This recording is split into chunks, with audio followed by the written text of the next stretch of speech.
को प्रणाम, फिर राधे राधे। अब हम लोगों को भीड़ की नहीं एकांत की जरूरत है, प्रदर्शन नहीं आत्मदर्शन की जरूरत है, शोर नहीं मौन की जरूरत है, वासना नहीं उपासना की जरूरत है। अभी अभी जो गजेंद्र मोक्ष का पाठ किया गया, एक बार राधा मोहन शरण देवाचार्य जी बता रहे थे कि भागवत में दो अध्याय हैं, एक गजेंद्र मोक्ष और एक नारायण कवच। ये दो अध्याय ऐसे हैं कि इनका यदि नित्य पाठ भी किया जाए, नित्य पाठ यदि किया जाए ब्रह्म मुहूर्त में, तो आसन्न मृत्यु भी टल जाती है। अगर किसी की मृत्यु निकट आ गई हो, वो यदि नारायण कवच और गजेंद्र मोक्ष का नित्य पाठ करे बार ब्रह्म मुहूर्त सूर्योदय से पहले, तो आसन्न मृत्यु भी टल जाए। गजेंद्र मोक्ष से हम लोगों को थोड़ी शिक्षा लेनी चाहिए। सबसे पहले तो गजेंद्र ने निषेधात्मक प्रणाली से भगवान को पुकारा है। भगवत प्राप्ति के दो उपाय हैं ना, एक विधियात्मक है, एक निषेधात्मक। विधियात्मक में ये होता है कि हम सबको भगवान मान लें, सभी सृष्टि में सब जो है सब भगवान का स्वरूप है, ये है विधियात्मक। निषेधात्मक ये होता है कि सबका वाद करने के बाद जो बचे वो होता है निषेधात्मक। सबका बात करने के बाद केवल भगवान ही बचते हैं। जैसे जब ग्राही ने गजेंद्र का पैर पकड़ लिया, तो उसने न तो ब्रह्मा को पुकारा, न भगवान शंकर को पुकारा, न विष्णु को पुकारा, न किसी को भी अगले ने नहीं पुकारा। उन्होंने कहा कि भाई सबका बात देने के बाद जो बचता है वो मेरी रक्षा करे। भगवान जब आने लगे वैकुंठ से, तो लक्ष्मी जी ने पूछा कि भाई आपको तो उसने पुकारा नहीं, उसने तो किसी का नाम नहीं लिया है, भगवान शंकर का नाम नहीं लिया, ब्रह्मा जी का नाम लिया, इंद्र का नाम नहीं लिया है, सब लोग बचाने के लिए तत्पर थे, आपका भी नाम नहीं लिया है। तो भगवान ने कहा कि देखो भाई, उसने ये कहा है कि सबका निषेध करने के बाद जो बचता हो वो मेरी रक्षा करे। तो सबका निषेध करने के बाद तो केवल मैं ही बचता हूँ, इसलिए वो केवल मुझे ही पुकार रहा है। तब वहां पर भगवान आए। तो हमारे लिए भी यही है, यदि सबको या तो ईश्वर मान लें या नहीं तो निषेधात्मक प्रणाली को अपनाएंगे, ये भगवान नहीं है, वो भगवान नहीं है, कोई भगवान नहीं है, तो एक जगह हमको रुकना पड़ेगा। क्योंकि अगर एक जगह हम नहीं रुकते हैं तो निषेधकर्ता की सत्ता ही सिद्ध नहीं। ये निषेध कौन कर रहा? यदि हम सबको किसी को भगवान न माने, ये भगवान नहीं है, वो भगवान नहीं है, कोई भगवान नहीं है, तो भाई जो निषेध कर रहा है वहां तो हमको रुकना पड़ेगा। क्योंकि निषेध करने वाला कि यहाँ हम न रुके तो निषेधकर्ता की सत्ता ही सिद्ध नहीं है। नंबर दूसरा, गजेंद्र से हमें थोड़ी शिक्षा ये लेनी चाहिए कि गजेंद्र के परिवार के लोगों ने, उनकी पत्नी ने, उनके पुत्रों ने या उनके बच्चों ने जब देखा कि भाई अब इसको बचाया नहीं जा सकता है, तो अंत तक वो वहां खड़े नहीं रहे, तब वो छोड़ के अपने अपने घरों में चले। गजेंद्र केवल अकेला ही पड़ा रह गया। तो गजेंद्र ये जीव ही है। इसलिए यदि हम भगवान से अपना संपर्क पहले से नहीं जोड़ लेते हैं, तो अंत समय में हमारे आसपास सब लोग अगर खड़े भी रहेंगे तो वो कुछ कर नहीं सकते। अंत समय में हम अपने को ऐसा बना लें कि हमारा स्मरण भगवान में ही हो। भगवान भी इसी बात को बोल रहे हैं। दूसरी बात है कि अभी अभी प्रवीण जी ने कहा कि अंतःकरण का जो ज्ञान है वही लाभदायक, वही असली ज्ञान, और वो ज्ञान भगवान द्वारा दिया जाता है। जब हम साधना करते हैं तो कृपा के रूप में भगवान अपना आनंद देते हैं, अपना ज्ञान देते हैं, अपनी शांति, परम शांति देते हैं, अपना स्वरूप देते हैं, तो सब वो देते हैं। तो जुड़ने के लिए हमें थोड़ा तो प्रयास करना पड़ेगा। संसार में भौतिक पदार्थों को पाने के लिए हम दिन रात एक किए हुए परिश्रम कर रहे हैं। भगवत प्राप्ति में थोड़ा हम कम परिश्रम कर रहे हैं, या चाहते हैं कि कम परिश्रम में ही भगवान मिल जाए। माने सबसे हल्का वस्तु हमने भगवान को ही बना दिया। भागवत में भी एक श्लोक है, ये श्लोक सुबह में भी चर्चा हुई थी। भगवान उद्धव जी से कहते हैं कि उद्धव, तपस्तीर्थ जपोदानम पवित्राणि त्राणि च नालम पूर्ववंती ताम सिद्धिम या ज्ञान कलाया। यहाँ भगवान भी स्वयं भी कह रहे हैं कि तत्व ज्ञान क्लेश मात्र भी चित्त में उदय होने से, यदि आपके चित्त में जरा सा भी तत्व ज्ञान प्रकट होता है, उदय होता है, तो उस ज्ञान से जो सिद्धि मिलती है, भगवान कह रहे हैं उद्धव, वह सिद्धि तपस्या, तीर्थ, जप, दान, अंतःकरण की शुद्धि से भी प्राप्त नहीं है। यानी भगवान से हम ऐसा अपने मन को जोड़े, अपने आप को जोड़े कि भगवान कृपा करने के लिए बाध्य हो जाए भाई, बाध्य हो जाए, हम उनको बाध्य कर सकते हैं। लेकिन हम लोग हैं कि बस कोई सांसारिक कामनाओं का त्याग नहीं करते। एक दिन सुधांशु महाराज ने कहा कि भाई मंदिर में भी जाओ तो भगवान को कहो कि मैं आपको धन्यवाद देने आया, आपसे कुछ मांगने नहीं आया, थैंक यू बोलने आपसे आया। तो हमें थोड़ा चिंतन तो अपना बढ़ाना ही पड़ेगा ना। मान लीजिए मन माइक भी है, सभी इंद्रियां हमारी माइक हैं, शरीर भी जड़ वस्तु माया से बनी। अब सब हम यही सोच लें कि सब माइक है, भगवान के पास हमारी इंद्रियां पहुंच नहीं सकती हैं, शरीर पहुंच नहीं सकता है, बुद्धि पहुंच नहीं सकती है, मन पहुंच नहीं सकता है, तो बस अब हम कुछ करेंगे नहीं, जो करेंगे भगवान करें। जी नहीं, भगवान ने कहा है तुम्हारे मन की भक्ति को मैं सही सही मान लूंगा और तुम्हारे ऊपर मैं पूरी की पूरी कृपा करूंगा। अर्जुन के पास भी तो माइक आंखें थी ना, भगवान ने अपना दिव्य दृष्टि दिया तब वो भगवान को दिख सके। अब हम कुछ करेंगे ही नहीं। अब कुछ लोग कहते हैं कि जब भगवान कृपा करेंगे तो सब अपने आप हो जाए। कुछ लोगों की बात भी बड़ी विचित्र होती है, भगवान जब कृपा करेंगे तो अपने आप हो जाएगा, इस भावना से भी कुछ लोग बैठे हुए हैं। जी नहीं, ऐसे नहीं होगा, हमें लगना पड़ेगा। सब जितने भी संत महात्मा हैं बड़े बड़े, वो चाहे प्रहलाद जी हों, ध्रुव जी हों, महर्षि व्यास जी भी हों, सुखदेव मुनि हों, सब लोग लगे हैं। जब नारद जी महर्षि व्यास जी के आश्रम में आए तो उन्होंने कहा कि तुम अतृप्त क्यों हो, अशांत क्यों हो? तो उन्होंने कहा गुरुदेव हमारे भी समझ में नहीं आ रहा, हमने वेदों को 4 भागों में बांटा है, 17 पुराण लिखे हैं, वो सैकड़ों उपनिषद लिख दिए हैं, गीता लिखे हैं, महाभारत लिखे हैं, अब हमें शांति क्यों नहीं मिल रही है, मेरे भी समझ में नहीं आ रहा। तो उन्होंने कहा कि देखो तुमने जो भी लिखा है सब ज्ञान पे लिखा है, भगवान की लीलाओं पर, भक्ति पर तुमने कुछ लिखा ही नहीं है। तो तुम सबसे पहले भगवान की भक्ति करो, भगवान का दर्शन करो, इसके बाद भागवत की रचना करो। उसके बाद वो नारद जी बताकर चले गए हैं और वो भगवान का भक्ति किए हैं, भगवान का दर्शन किए हैं, इसके बाद भागवत लिखना शुरू किया। तो भगवान के दर्शन मात्र से ही उनके अंतःकरण में पूरे भागवत का श्लोक अपने आप आ गया। आप लोगों को पता भी होगा कि जब गणेश जी को वो बुलाए हैं लिखने के लिए, गणेश जी को ही बुलाते थे क्योंकि बुद्धि के देवता वही हैं, ज्ञान के देवता वही हैं।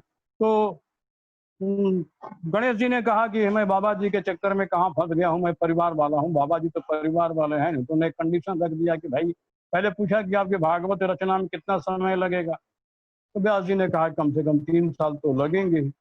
तो उन्होंने कहा कि गणेश जी ने सोचा कि भाई मैं परिवार वाला आदमी हूँ, 3 साल बाबा जी के चक्कर में मैं पड़ा रहूंगा। तो उन्होंने एक कंडीशन रख दी कि भाई जब भी मैं लिखने बैठूंगा तो आपका बोलना बंद नहीं होना चाहिए, क्योंकि मेरी कलम एक बार रुक गई तो मैं यहाँ से चला जाऊँ। महर्षि व्यास जी भी उनसे होशियार थे, वो भगवान के तो अवतारी थे, उनका एक नाम कृष्ण द्वैपायन भी। तो महर्षि व्यास जी ने एक कंडीशन रख दी कि देखिए भाई, जो भी श्लोक मैं बोलूंगा आप उसका अर्थ सोच समझ कर लिखिए, बिना अर्थ समझे आप मत लिखिए। और महर्षि व्यास जी बोलते थे, वो लिखते थे, बोलते थे, लिखते थे। लेकिन जब महर्षि व्यास जी को भोजन करना होता था, स्नान करना होता था, तो एक बहुत ही गूढ़ श्लोक बोलते। भागवत में 900 श्लोक ऐसे हैं जो बड़े गूढ़ श्लोक हैं। वो गणेश जी को सोचने पर मजबूर हो जाना पड़ता था। वो सोचते थे कि भाई बुद्धि का होलसेल का डीलर मैं हूँ, ज्ञान का डीलर मैं हूँ, मेरे लिए क्या कठिन है। लेकिन महर्षि व्यास जी के एक एक श्लोक जब उनको उठना होता था वहां से, ऐसे गूढ़ श्लोक बोलते थे कि उनको चिंतन करने में बहुत समय लग जाता है। तब तक व्यास जी अपना क्रियाकलाप करके लौट आते। तो भागवत वो रचना है। तो कहने का मतलब यही है कि साधना तो हमें करनी ही पड़ेगी, साधना हम नहीं करेंगे तो हमारा काम थोड़ी है। माइक मन के द्वारा ही हमें भगवत प्राप्ति होगी, माइक मन को छोड़ के हमें भगवत प्राप्ति नहीं हो सकती है। जो हमारा मन है उसी को हम भगवान में लगाएं।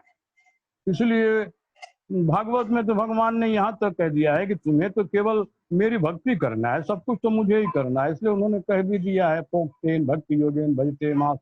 कामा हृदय नश्यन्ति सर्वे मय हृदय सुखे।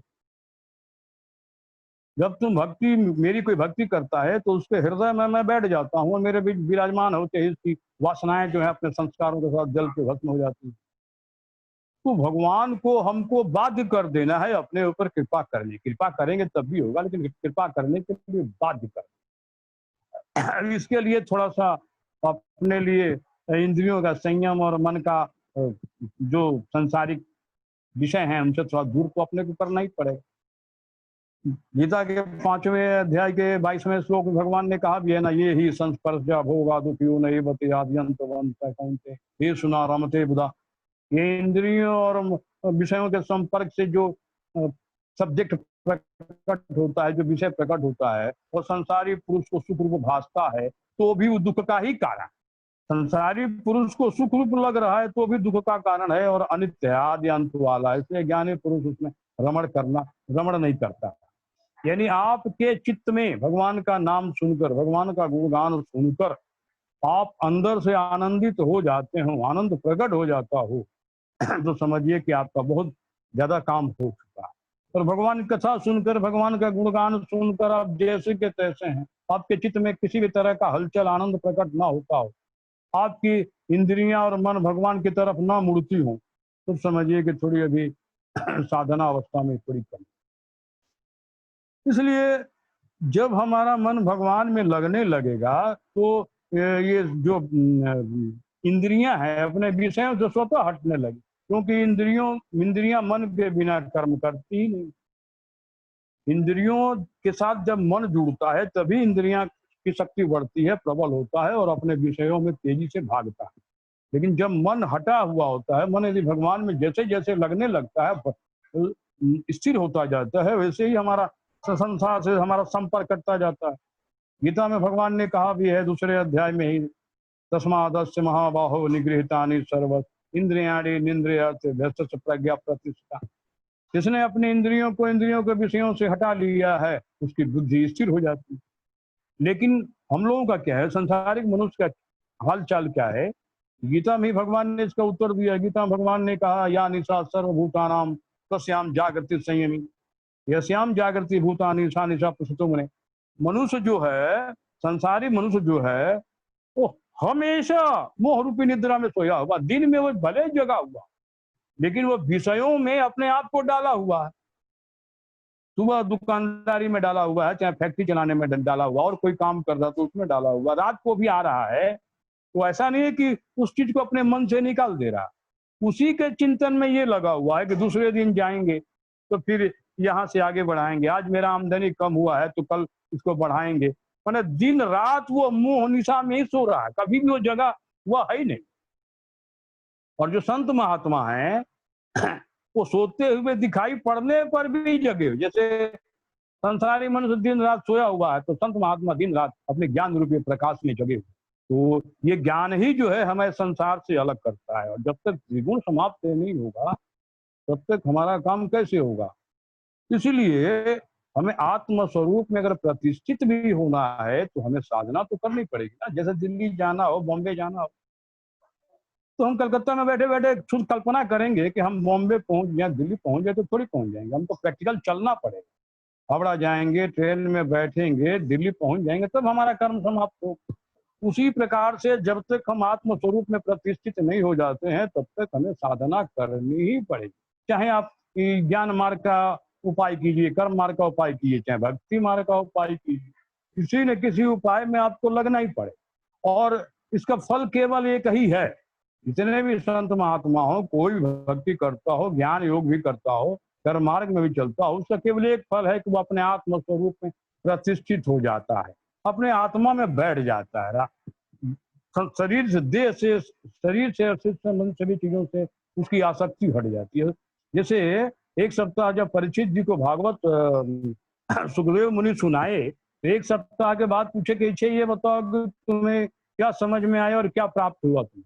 तो उन्होंने कहा, गुरुदेव मेरे समझ में कुछ आया नहीं, कुछ प्राप्त नहीं हुआ। हाँ, जो पहले मृत्यु का भय था वो भय कट गया। अब मेरे समझ में ये आ गया है कि ये नष्ट होगा तो शरीर नष्ट होगा, मैं अपने आत्म स्वरूप में प्रतिष्ठित हो गया हूँ।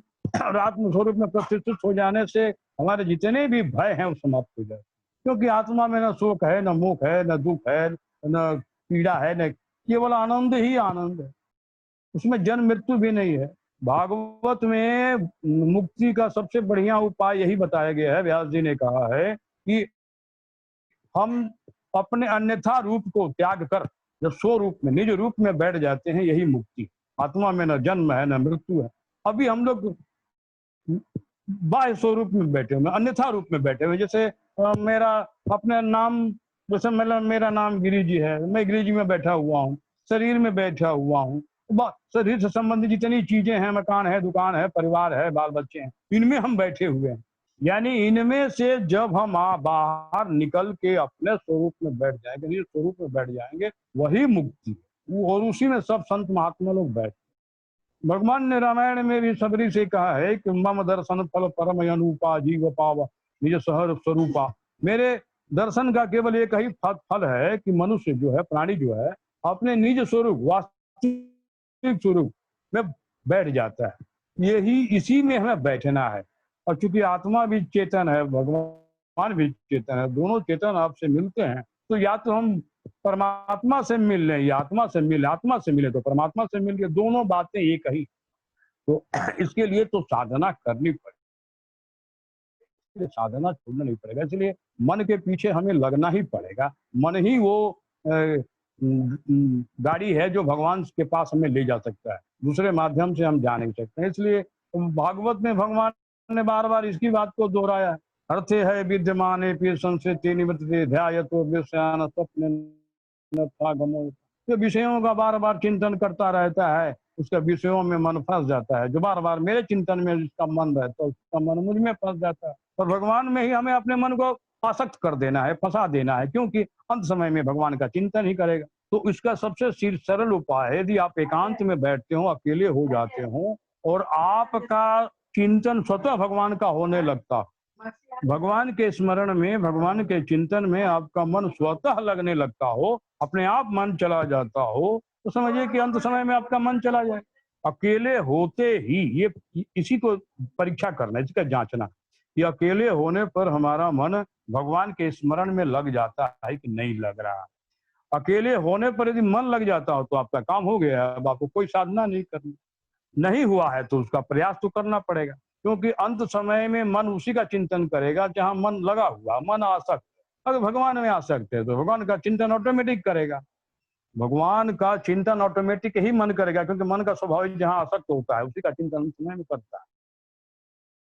तो इसके लिए मन के पीछे थोड़े हमें लगना पड़ेगा, चाहे जितना भी स्वाध्याय करना तब कर ले जब कर ले। ये क्रिया अगर नहीं हो रही है, ये मन हमारा भगवान के चिंतन में हमेशा नहीं लगा हुआ, अकेले होने पर, जैसे मान लीजिए कि संसार का कर्म तो हम करेंगे, जिस समय कर्म करेंगे मन हमारा संसार में रहना ही चाहिए, पूरी ठीक लगन से कर्म करें, कर्म करेंगे तो कर्म ठीक से नहीं हो पाएगा। जैसे हम अकेले हो जाते हो, रात के समय में हो या दिन के समय में हो, आधे घंटे के लिए भी, 10 मिनट के लिए भी, उस समय थोड़ा हमको ये वाच करना होगा कि हमारा मन भगवान का चिंतन कर रहा है कि ऑटोमेटिक संसारिक कर्म समाप्त होते ही हमारा मन भगवान के चिंतन में लग जा रहा है कि नहीं लग रहा है, ये हमें थोड़ा देखना। इसलिए इसी बात में बार बार हमें लगना, इसलिए मैं कहता हूं कि अपने मन को थोड़ा सा उलझाना पड़ेगा, कभी कीर्तन में, कभी भजन में, कभी स्वाध्याय में, कभी तप में, कभी जप में, कभी पूजा में, कभी पाठ में। कुछ दिन के बाद वो ऑटोमेटिक हो जाता है। ऑटोमेटिक अगर जब तक नहीं हो रहा तब तक उनका काम ही नहीं हुआ है। गीता भी इसी बात को बार बार कह रही है, अंत काले चमाम स्मरण मुक्त कले राम्य प्रयास समद्भाव यात्रा संसरण। अंत समय जो मेरा स्मरण करके शरीर त्यागता है, मुझे प्राप्त कर लेता है। तो पहले से हमारा अभ्यास बना रहेगा तब ना हमारा अंत समय में चिंतन होगा। पहले से हमारा अभ्यास बना ही नहीं रहेगा तो अंत में चिंतन होगा कैसे। इसीलिए शरीर त्यागने के पहले ही हमें ये परीक्षा करने के हमारा मन भगवान के चिंतन में अकेले होने पर लग रहा है कि नहीं लग रहा। जैसे ही हम अकेले हों, संसारिक का सारा काम करके जैसे ही अकेले हों, हमारा मन भगवान का चिंतन में लग रहा है। भगवान का चिंतन का मतलब ये नहीं कि भगवान के तस्वीर में जीवन मन फंसा रहेगा, जी नहीं। भगवान के कभी गीता में जाएगा, कभी भागवत में जाएगा, कभी संतों की वाणी में जाएगा, कभी आपके अच्छे विचार हों उसमें जाएगा। यानी भगवान के एरिया में जहां मन आपका रमण करे। भगवान बोलते हैं कि मेरी एरिया में, मेरे परिवार में तुम्हारा जहां मन रहे, बस उसी में मन को रखना है। संसार से मन को हटा के भगवान के एरिया में, भगवान के परिवार में, भगवान का परिवार क्या है? भगवान का परिवार संत है, महात्मा है, भक्त हैं, महापुरुष हैं, गीता है, भागवत है, रामायण है, भगवान के लीला गुण धाम है, ये भगवान का परिवार है। तो भगवान के परिवार में हमारा मन जहां भी है, तो भगवत प्राप्ति के लिए, प्रेमानंद पाने के लिए भगवान ने कहा भी दिया है ना। भगवान ने कहा है कि जिसे मेरी प्रेमा भक्ति प्रेमानंद प्राप्त करना हो, वो सदा अमृत कथायाम में स्वस्वन कीर्तनम परिनिष्ठा च पूजायाम स्तुति भी स्तनम। जिसे मेरी प्रेमानंद प्रेमा भक्ति प्राप्त करना हो, मेरी अमृतमय कथा को श्रद्धा से सुने, श्रद्धा रखे, निरंतर मेरे नाम गुण लीला का चिंतन करता रहे, मेरी पूजा में अत्यंत निष्ठा रखे, स्तोत्रों के द्वारा मेरे स्तुति करे। स्तुति मंत्र न भी याद हो तो हिंदी में भी करेंगे तो चल जाएगा। भगवान सब भाषा समझते हैं, वही एक है जो हर भाषा समझते हैं, चाहे आप इंग्लिश में बोलिए, उर्दू में बोलिए, फारसी में बोलिए, उनके यहाँ भाषा का महत्व नहीं, भाव का महत्व। तो कहने का मतलब यही है कि मन के पीछे नहीं पड़ेंगे तो मन हमारा अपने स्वरूप में प्रतिष्ठित होने ही नहीं देगा ना भाई। मन तो इतना चंचल है कि विषय में भागता ही रहेगा, विषय में अनंत जन्म से आसक्त है, विषय में आनंद लेने का उसका स्वभाव है। भगवान का जब आनंद मिलने लगेगा तब वो भगवान में रमण करेगा। तो कहने का मतलब है कि मन के पीछे लगे, मन के पीछे लगे, मन के पीछे लगे, हम यही बार बार कहेंगे। जिससे हमारा लाभ हो, जिससे हम आत्मस्वरूप में प्रतिष्ठित हों, वही कर्म हम करें। तो आज के लिए इतना ही। अगर कोई प्रश्न होगा तो आगे बढ़ाया जाएगा। आप लोगों को प्रणाम, राधे राधे।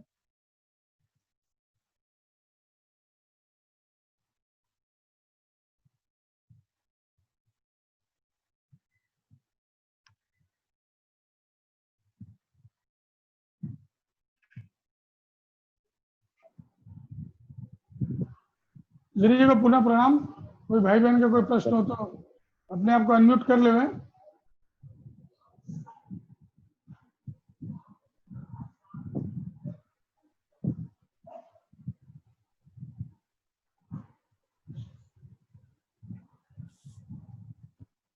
सिंगानिया जी कुछ बोल लिया, अनम्यूट हो जाओ सिंगानिया जी। खुद ना लाल बटन ना दबाओ ताकि आवाज को नहीं आ रही है, थे अनम्यूट होना पड़ था ना। आगे आप आवाज आई है, अभी आई। अब आ रही, अब आ रही। आगे बोलो। मैं क्या बोले तो कि इतना एक ही तो बात है कि एक ही बात है, एक ही साजे सब सजे।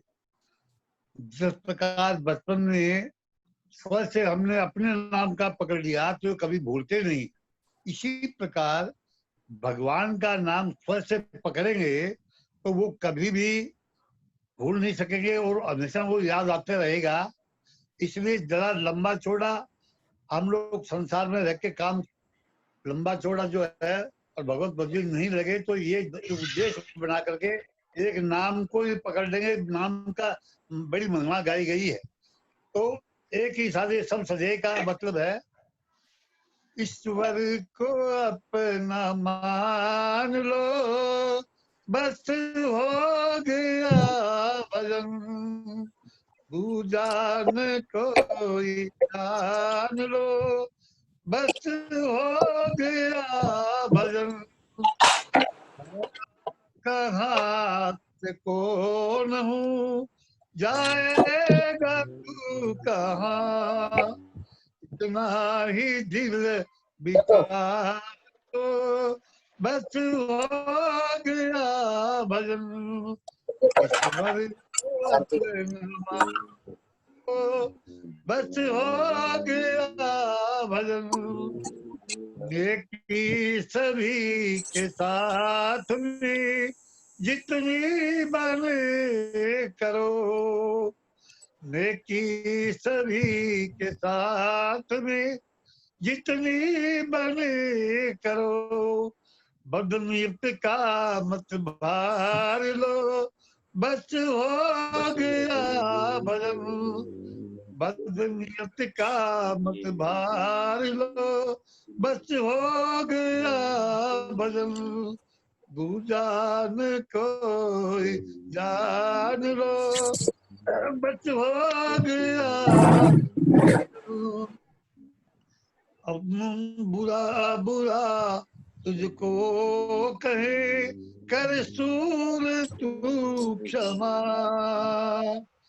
बुरा बुरा तुझको कहे कर सूर तू क्षमा, क्षमता का अंजन आंजलो बस हो गया भजन, क्षमता का अंजन आंजलो बस हो गया भजन, तू जान कोई जान लो बस हो गया भजन,